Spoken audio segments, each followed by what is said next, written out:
بسم اللہ الرحمن الرحیم۔ ابن زیاد کا دردناک انجام۔ یزید پلید کی وہ چنڈال چوکڑی جس نے میدان کربلا میں گلشن رسالت کے مدنی پھولوں کو خاک و خون میں تڑپایا تھا، ان کا بھی عبرت ناک انجام ہوا۔ یزید پلید کا سب سے بڑا مجرم کوفہ کا گورنر عبید اللہ ابن زیاد تھا۔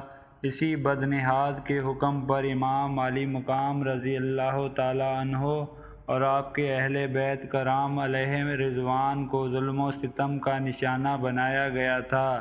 نرنگی دنیا کا تماشا دیکھیے کہ مختار ثقفی کی ترکیب سے ابراہیم بن مالک اشتر کی فوج کے ہاتھوں دریائے فرات کے کنارے صرف 6 برس کے بعد یعنی 10 محرم الحرام 67 ہجری کو ابن زیاد بدنہاد انتہائی ذلت کے ساتھ مارا گیا۔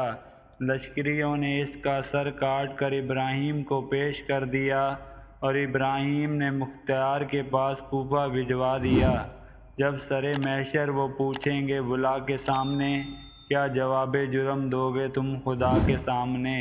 ابن زیاد کی ناک میں سام دارالامارات کوفہ کو آراستہ کیا گیا اور اسی جگہ ابن زیاد بدنہاد کا سر ناپاک رکھا گیا جہاں 6 برس قبل امام علی مقام رضی اللہ تعالی عنہ کا سر پاک رکھا گیا تھا۔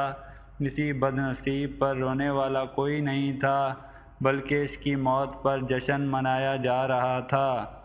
صحیح حدیث میں عمارہ بن عمیر سے مروی ہے کہ جب عبید اللہ ابن زیاد کا سر مع اس کے ساتھیوں کے سروں کے لا کر رکھا گیا تو میں ان کے پاس گیا، اچانک گل پڑ گیا، آیا میں نے دیکھا کہ ایک سانپ آ رہا ہے، سب سروں کے بیچ میں ہوتا ہوا ابن زیاد کے ناپاک نتنوں میں داخل ہو گیا اور تھوڑی دیر ٹھہر کر چلا گیا حتیٰ کہ غائب ہو گیا۔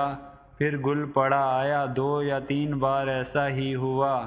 ابن زیاد ابن سعد شمر قیس ابن اشعث کندی خولی ابن یزید سنان ابن انس نخعی عبداللہ ابن قیس یزید بن مالک اور باقی تمام اشقیاء جو حضرت سیدنا امام علی مقام رضی اللہ عنہ کے قتل میں شریک تھے اور سعی یعنی کوشش کرنے والے تھے، طرح طرح کی عقوبتوں یعنی اذیتوں سے قتل کیے گئے اور ان کی لاشیں گھوڑوں کی ٹاپوں سے پامال کرائی گئی۔